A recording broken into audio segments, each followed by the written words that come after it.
안녕하세요. 자, 한국문학의 2의 첫 주차 수업입니다. 자, 오늘은 첫 주차니까 가벼운 마음으로 문학에 대해서 접근을 하자라는 뜻으로 제가 좀 가볍게 수업의 교환을 준비를 했습니다. 5가지 그림을 보고 우리가 그거에 대해 그림을 보면서 생각을 해볼 텐데요. 그림 하나하나를 집중해서 보셨으면 좋겠습니다. 자, 우선 첫 번째 그림 보실까요? 자, 첫 번째 그림을 보면 어떤 생각을 하셨어요? 이거 뭐지? 자, 이거 뭐지? 오리라고 생각하셨나요? 아니면 토끼라고 생각을 하셨나요? 그림을 딱 보면서 이거 오리야. 이거 토끼야. 자, 두 가지 중에 어떤 생각을 하셨나요? 어떤 분들은 앞에 튀어나온 부분이 오른쪽에 있는 부분이 토끼의 귀 모양을 하고 있으니까 이건 토끼지. 아니야. 앞부분이 오리의 부리와 닮았기 때문에 이건 오리야. 자, 이렇게 다 각자의 생각을 하셨을 거예요. 예, 사실 이런 그림을 보면 우리는 이거 오리야, 토끼야. 하나의 정답을 찾으려고 노력을 합니다. 우리가 그동안 초등학교, 중학교, 고등학교를 거치면서 늘 정답을 찾아왔기 때문에 어떠한 문제를 딱 직면하게 되면 정답이 무엇이지? 라고 하는 것을 생각한다는 거죠. 하지만 이제는 이런 정답이 아니라 나만의 답이라고 하는 것이 있다는 겁니다. 이제는 정답을 찾는 시간이 아니라 이거는 귀로 봤기 때문에 토끼야. 아니야. 이거는 오리의 부리의 모양과 같기 때문에 오리야. 자, 이렇게 나만의 정답을 찾아가는 시간이다 라고 하는 거죠. 20살이 넘어서 그 이후의 학습은 이렇게 나만의 정답을 찾는 것입니다. 자, 그 다음 두 번째 도형 보이시나요? 자, 두 번째 그림을 보면서 선이 먼저 보이셨나요? 아니면 우리가 앞에서 봤던 오리야 토끼야 이것 때문에 조그만한 벌레를 보셨나요? 조그만한 벌레가 거미일까 개미일까를 생각하셨나요? 네. 자, 우선 이 그림은 개미의 행동을 추적해서 선으로 표시해 놓은 생태학자의 도형입니다. 이 개미는 우리가 언제부터 개미 우리 주변에서 막 이렇게 보기 시작하면서 책도 땅을 밟으면 늘 있는 거잖아요. 근데 우리가 꼭 기억하는 게 하나 있어요. 개미와 배짱이라고 하는 우화죠. 초등학교 때 다 읽으셨을 거예요. 그리고 우리는 선생님들한테 이런 말을 듣습니다. 배짱이처럼 살면 이렇게 돼. 그러니까 개미처럼 살아야 돼. 근데 제가 오프라인 수업을 할 때 학생들한테 이 그림을 보여주면서 그래? 그럼 너희들은 개미처럼 살고 싶니? 라고 물으면 요즘엔 80% 이상의 학생들이 전부 다 싫어요 라고 대답을 하더라고요. 제가 왜? 라고 물으면 학생들이 다 뭐라고 대답을 하냐면 힘들잖아요. 일만 하다 죽어야 되잖아요. 네, 이런 말을 해요. 여러분도 그렇게 생각하시나요? 사실 우린 개미와 배짱이라는 책을 통해서 개미처럼 일만 해라 라고 하는 것보다 더 중요한 게 있답니다. 자, 그게 뭐냐면 개미는 이 도형을 쭉 봐보세요. 분명히 집을 나와서 무엇인가 막 이렇게 탐구하는 것처럼 무엇인가 막 찾는 것처럼 놀거리를 찾아보기도 하고 내가 하고 싶은 걸 찾아보기도 하고 내가 제일 잘할 수 있는 걸 찾아보기도 하고 계속 탐험을 한 다음에 먹이를 딱 찾는 그 순간 집을 향해서 일직선을 향해 간답니다. 네, 지금 이 개미처럼 살아라 라고 하는 것은 많은 시간을 들여서 내가 정말 잘할 수 있는 것 그리고 늘 즐겁게 할 수 있는 것 그러한 목표가 생기면 옆과 뒤를 바라보지 않고 일직선을 향해서 가라 라고 하는 목표가 생긴 다음에 어떻게 살아야 되는가 라고 하는 걸 보여주는 바로 도형입니다. 이 도형을 보면서 과연 내가 이 탐색의 과정을 거쳤나? 나는 정말 잘할 수 있는 일을 하는 것인가? 늘 즐거운 일을 하는 것인가? 라고 하는 걸 생각해 봐야 한다는 거죠. 자꾸 평균 수명이 길어지고 있잖아요. 그러면 그 긴 수명 동안 내가 즐거운 일을 해야 될까? 아니면 돈을 많이 준다고 해서 해야 될까? 어느 날 20대부터 돈을 많이 주는 일을 시작을 해서 하루하루를 살아서 40이 되고 50이 됐는데 이건 아닌 것 같아 라고 다시 20대로 돌아가서 무엇인가 준비를 하면 우선 체력적으로도 안 될 것 같고요. 시간적인 여유도 좀 힘들겠죠. 그래서 우리는 무엇인가 결정을 할 때 탐색의 과정을 좀 거치자. 그래서 나한테 필요한 거 장기간의 목표, 단기간의 목표를 세우고 그 목표가 설정이 되면 일직선을 향해 가자라고 하는 거죠. 자, 그 다음에 도형을 보겠습니다. 자, 이 도형은 어떤 모습인 것 같으세요? 예, 지금 평범한 육각형이라고 하는 주제어가 들어가 있는데 평범한 육각형 안에서 무엇을 말하고자 하는 걸까요? 그리고 이거는 무엇을 나타내는 도형일까요? 맞추신 분들도 있으실 것 같아요. 네, 바로 연필의 단면도입니다. 연필의 단면도?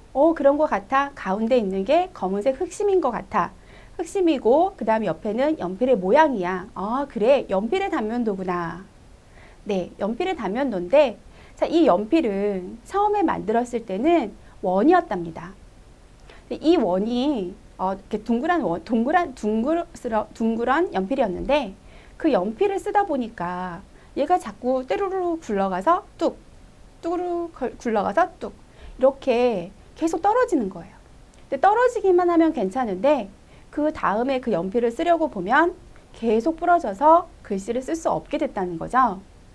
그래서 그 다음에 생각해낸 게 그러면 굴러 떨어지지 않게 네모나게 만들어야겠다. 그래서 네모나게 만들었대요. 자, 근데 네모나게 만들어 놓고 나니까 사각형으로 만들어 놓고 나니까 어떤 문제가 발생을 할까요? 네, 맞습니다. 손가락이 아프겠죠. 손가락이 아프기도 하고 많이 쓰는 사람은 굳은 살도 박히고 그래서 조금 더 모양을 원스럽게 만들자. 그래서 이렇게 육각형의 모양이 나왔다고 합니다. 자, 연필이 요즘에 문구점에서 한 자루에 500원 이렇게 하나요? 1,000원 이렇게 할 텐데 자, 이 500원짜리 연필 하나도 이 본질을 다행하기 위해서 우리가 많은 연구를 했습니다. 자, 그렇다면 우리가 지금 속해 있는 대학 그리고 내가 살고 있는 가정 그다음 내가 몸담고 있는 직장 자, 그곳들의 다 본질은 무엇일까요? 라고 하는 거죠. 일반적으로 우리는 대학의 본질은 팔각정이다, 팔각정의 집이다 라고 얘기를 합니다. 자, 왜냐하면 하늘은 둥글죠. 자, 그리고 땅은 네모집니다. 자, 둥근 거 안에 네모난 것을 그려보면 사이 어때요? 각이 생기죠? 네. 그리고 우리는 그 안에 인간이라고 하는 존재가 서 있는 겁니다. 그래서 하늘과 땅 사이에 있는 인간들이 모여 있는 곳. 그러면 어떤 생각을 가지고 살아야 하는가라고 하는 결론이 나게 되는 거죠. 자, 인간들이 모여 있는 우리의 대학은 바로 팔각형의 집의 모양을 하고 있습니다. 그 팔각형의 집은 하늘과 땅에 있는 인간들이 집합되어 있는 곳이라는 거죠. 자, 그 인간들이 모여서 사는 곳. 그러면 인간답게 사는 것은 무엇인가? 인간이 추구해야 하는 것은 무엇인가? 이런 것들을 탐구해 봐야 하는 곳이다 라고 하는 걸 알 수 있습니다. 자, 그 다음에 그림을 한번 보겠습니다. 자, 그 다음은 그림을 보시면서 한번 별이라고 하는 모양을 그려보세요. 옆에 지금 동그라미가 있고 별표가 있잖아요. 그러면 여러분들이 생각하는 별의 모양, 미술 시간이다 라고 생각하시고 나는 별을 그린다면 이렇게 그릴 거야. 자, 한번 그려보세요. 아마 우리가 흔히 말하는 별표라고 하는 그 전화기에 붙어 있는 전화기의 자판에 있는 그림처럼 그리신 분도 계실 거고요. 그 다음 삼각형 두 개를 엮어 놓으신 분도 있을 거고요. 예. 그리고 지금 현재 그림처럼 그림을 그리신 분도 있을 겁니다. 자, 이런 별들 말고 혹시 다른 별을 그리셨다면 우리 게시판에 한번 올려봐 주세요. 우리 어떤 별이 있는지 한번 확인도 해보고 이런 생각도 할 수 있구나, 이런 별도 있구나 라고 하는 것도 알 수 있으니까요. 자, 혹시 여러분들 중에서 원을 그려놓으신 분이 계신가요? 네, 아니 그건 그냥 동그라미지 어떻게 별이야? 이렇게 생각을 하셨을 수도 있고 나는 동그라미 안에 띠를 두른 행성을 그렸어 라고 하시는 분도 있으실 것 같아요. 자, 그런데 여기서 중요한 거는 어떤 모양의 별이냐, 내가 별을 어떻게 그렸느냐, 이것들 중에서 어떤 별을 내가 그렸느냐가 더 중요한 것 같습니다. 왜냐하면 자, 여러분들 지갑에서 10,000원짜리 지폐를 한번 꺼내 보세요. 자, 10,000원짜리 지폐를 딱 꺼내시면 그 10,000원짜리 지폐에 세종대왕이 계시고 바로 뒷면에 혼츠라고 해서 별을 관측했던 기구가 있고요. 그리고 그 뒤에는 별자리가 그려져 있습니다. 그 별자리를 보시면 별자리의 모양이 지금 우리가 그린 별의 모양을 하고 있나요? 아니면 원의 모양을 하고 있나요? 네, 원입니다. 예로부터 우리나라는 별을 나타내는 그림은 다 이렇게 원이었어요. 그런데 이상하게도 지금 현대인들이 별을 그리세요 라고 하면 서구인들의 별의 모습을 그리고 있습니다.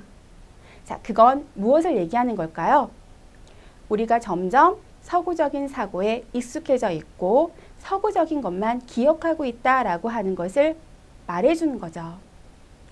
그리고 나서 한번 생각을 해보면 하늘에 떠 있는 별이 원만 있을까요? 아니면 우리가 지금까지 그렸던 서구의 별처럼 삐쭉삐쭉삐쭉 이런 모습을 하고 있을까요?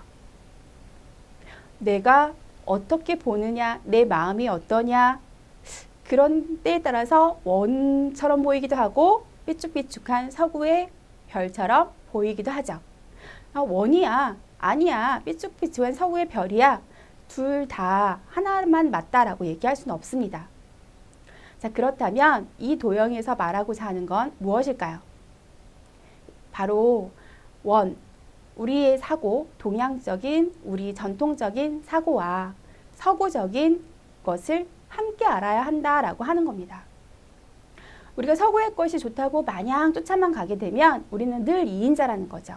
무엇인가 새롭게 만들어낼 수가 없다라는 겁니다. 그래서 우리가 리더가 되고 아니면 세계의 중심이 되기 위해서 우리가 한국어를 가르쳐서 한국어가 명품이 되기 위해서 모든 세계 사람들이 인정하는 명품이 되기 위해선 결코 우리의 것을 놓쳐서는 안 된다는 거죠. 자, 그래서 서구적인 근대 체험 그리고 전통적인 문화 체험 이런 것들을 같이 함께 해서 다원적으로 함께 우리가 다 익숙해지게끔 그러한 마음을 가지고 우리가 학습을 하자라고 하는 걸 나타내는 도형입니다. 자, 그 다음에 있는 도형을 한번 보시겠어요?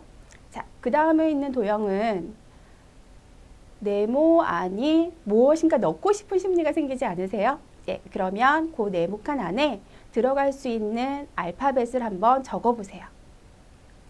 어떤 분은 M이라고 쓰신 분도 계실 거고 어떤 분은 S라고 쓰신 분도 있으실 거예요. 자, 이 M과 S의 차이가 있습니다. 미국에 있는 대학교에서 이걸 조사를 해봤더니 배가 고픈 학생들은 아침을 안 먹고 와서 배가 고픈 학생들은 M이라고 하는 알파벳을 썼고요. 그 다음 아침을 먹고 와서 배가 부른 학생들은 S를 썼다고 합니다. 모든 판단의 기준, 모든 사고의 기준이 결국 자기 자신이었다라는 걸 알 수 있는 거죠. 이거는 우리가 늘 함께 생각해 라고 얘기를 하지만 그 밑바탕은 모두 다 나 개인이다 라고 하는 것을 알 수 있습니다. 여러분들 이거는 아닐 수도 있어 라고 생각을 하실 텐데요. 이건 언어이기 때문에 단어이기 때문에 우리가 늘 익숙해 있는 우리의 표현으로 쓰는 국어하고는 조금 다르게 생각을 하셔야 될 것 같아요. 늘 영어 단어에 익숙한 외국인들이 봤을 땐 내 머릿속으로 떠오르는 단어가 MS였을 테니까요. 그래서 대학에서 연구한 결과가 M과 S였다라는 거. 그리고 그 M은 배가 고픈 학생들이, S는 배가 부른 학생들이. 그래서 모든 판단의 기준이 본인임을 알 수 있고 본인 자신이 바라보는 시점이 다른 사물에도 연관을 준다라고 하는 것을 알 수 있습니다. 자, 5가지의 도형을 쭉 살펴보았습니다. 5가지의 도형이 다 각자 그 의미하는 바가 있는데요. 자, 우선 오리냐 토끼냐 라고 얘기했을 때 우리는 앞으로 정답이라고 하는 걸 찾는 것이 아니라 나만의 답, 나만의 나의 답을 찾는 시간이다 라고 하는 거였고요. 자, 우리가 개미처럼 살아라 라고 하는 건 사실은 목표를 설정해서 목표를 설정한 다음에는 옆과 뒤를 바라보지 않고 일직선을 향해서 곧게 뻗어가라 라고 하는 거였습니다. 단 탐색의 과정을 반드시 거쳐야 한다라고 했죠. 자, 그 다음 세 번째 있는 도형은 우리가 연필의 단면도였습니다. 자, 이 연필의 단면도에서 우리는 인간의 본질, 그리고 우리가 속해 있는 사회의 본질, 자, 이런 것들을 생각해 봐야 된다라고 했죠. 자, 하늘, 그 다음에 땅 사이에 있는 인간들이 모여있는 대학, 그리고 인간들이 모여있는 사회. 자, 이곳은 어쨌든 간에 다 팔각정의 모습을 하고 있다. 그 본질을 지키기 위해서 우리가 어떠한 탐구의 과정을 해야 되는지 생각해 보자 라고 하는 거였죠. 자, 그 다음 동그라미와 별표의 도형이 있었는데 사실 그건 두 가지 다 별의 모습이었죠. 동양은 동그랗게, 서양은 삐쭉삐쭉한 모난 별을 그렸는데 우리는 하나만을 추구하는 것이 아니라 우리의 것도 알고 근대적인 서구의 사고도 접목을 해서 우리가 세상을 바라볼 때 늘 쫓아가는 사람이 아니라 무엇인가 만들어내는 사람이 되자. 기본을 바탕으로 해서 거기에 무엇인가 새롭게 첨가하는 사람, 그것을 응용할 수 있는 사람이 되자라고 하는 거였습니다. 자, 그 다음 마지막 도형은 무엇이었냐면 M이냐 S. 모든 판단의 기준은 인간으로부터, 나로부터 시작을 하기 때문에 그것을 알고 있다면 다른 사람하고의 소통이나 관계도 다 잘할 수 있다라고 하는 거겠죠. 자, 이 5가지의 도형은 우리가 20살 이후에 20살 이전에는 학교 프로그램에 맞춰서 딱딱딱딱 정해진 시간 동안 살아가고 있지만 20살 이후부터는 내가 내 생각으로 내 생활을 만들어가는 그런 시점에 와 있다는 거죠. 그래서 누구나가 다 얘기하는 정답을 찾는 것이 아니라 하나만 내가 그 분야에서 내가 지금 속해 있는 거에서 최고가 되려고 노력하는 것이 아니라 나만의 최고가 될 수 있는 삶의 방법과 삶의 방향을 탐구하는 과정. 그게 바로 대학생들이 거쳐야만 하는 과정이다 라고 하는 이야기를 담고 있는 내용입니다. 자, 이 내용은 이어령 선생님의 그 대학생의 길이라고 하는 책에 나와 있는 부분이고요. 이 책을 좀 더 자세하게 풀어놓은 책이 젊음의 탄생이라고 하는 책이 있습니다. 이 내용 말고도 우리가 젊음을 유지하기 위해서 사실 젊음 이러면 언뜻 떠오르는 단어가 대학생 20대 이거잖아요. 예. 그러니까 그런 것들을 포함되어 있는 걸 좀 더 자세히 알고 싶다라고 하시는 분들은 그 책을 사서 한번 읽어보시면 더 많은 이해가 되실 거예요. 이 5가지의 그림을 통해서 우리 늘 최고가 돼서 1인자가 되어라 라고 사회가 원하는 정답인 1등이 되는 것이 아니라 단지 나만의 나가 되기 위해서 노력하자 라고 하는 내용을 담고 있는 내용이었습니다. 자, 우리가 지금 5가지 도형을 보고서 여러분들이 그래 내가 한국문학의 이해라고 하는 수업은 이런 열정을 가지고 이런 탐구 정신을 가지고 했으면 좋겠어 라고 하는 마음을 가지셨나요? 그렇다면 아래의 시를 우리 다 같이 읽어보면서 서로에게 이런 사람이 되면 어떨까 싶습니다. 자, 마음을 알아주는 단 한 사람. 오늘은 문득 헤이즐넛 커피를 한 잔 마시며 닫혀있던 가슴을 열고 감춰온 말을 하고 싶은 사람이 꼭 한 사람 있었으면 좋겠다는 생각을 합니다. 외로웠던 기억을 말하면 내가 곁에 있을게 하는 사람. 이별을 말하면 이슬 고인 눈으로 보아주는 사람. 희망을 말하면 꿈에 젖어 행복해지는 사람. 험한 세상의 굽이마다 지쳐가는 삶이지만 때로 차 한 잔의 여유 속에 서러움을 나누어 마실 수 있는 마음을 알아주는 단 한 사람. 굳이 인연의 줄을 당겨 묶지 않아도 관계의 틀을 짜 넣지 않아도 찻잔이 식어갈 무렵 따스한 인생을 말해줄 수 있는 사람. 오늘은 문득 헤이즐넛 커피향이 나는 그런 사람이 그리워집니다. 우리가 늘 이런 생각을 하지 않나요? 이런 사람이 있으면 좋겠어. 네. 아마 여러분도 그렇고 저도 그렇고 아마 제 주변에 있는 모든 사람들이 이 시를 읽으면서 맞아. 나도 그런 사람이 있으면 좋겠어 라고 생각을 할 겁니다. 근데 이것을 잠깐만 바꿔서 생각을 해보면 내가 먼저 이런 사람이 된다면 상대방도 누군가에게 이런 사람이 되지 않을까요?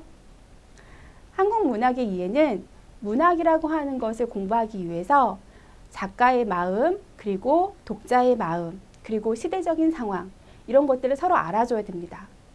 그리고 이거를 단순하게 내가 알았다 해서 끝나는 것이 아니라 누군가와 함께 공유를 하면서 소통을 하는 과정이 필요합니다. 자, 그럴 때 이 시를 항상 마음속에 가지고 계시면서 내가 먼저 이런 사람이면 어떨까?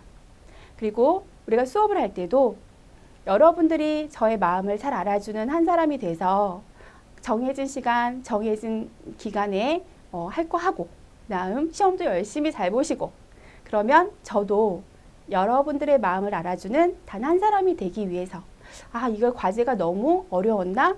아니면 과제가 너무 많았나? 시험이 너무 어려웠나? 쉬웠나? 이런 것들을 서로가 서로의 마음을 배려해 줄 수 있는 위치의 장이 되지 않을까라고 생각을 합니다. 자, 여러분들이 이 시 한 수로 한 학기 동안 우리는 이런 마음을 가져야겠어 라고 생각하셨으면 좋겠습니다. 자, 우리가 조금 생각을 하는 그런 시간을 가졌는데요. 자, 이 생각을 다시 한번 정리를 해 보시고요. 그 다음에 나온 학습활동 한 다음에 다시 시작하겠습니다.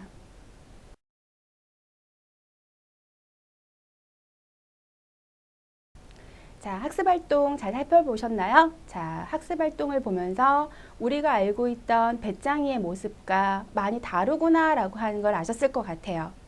개미와 배짱이에서 개미를 부각하기 위해서 말은 했지만 사실 배짱이도 나름대로 특성이 뚜렷한 곤충이다 라고 하는 걸 알 수 있으셨죠? 자, 지금부터는 한국 문학에 대해서 본격적으로 학습을 들어가도록 하겠습니다. 자, 한국 문학 이러면 우리가 제일 먼저 알아야 하는 건 한국 문학이라고 하는 게 무엇이지? 라고 생각을 하셔야 될 텐데요. 자, 한국 주변에서 어린 아이들이나 아니면 주변 사람들이 한국 문학이 뭐야? 한국 문학이 뭐지? 라고 물었을 때 여러분들은 어떤 대답을 하시나요?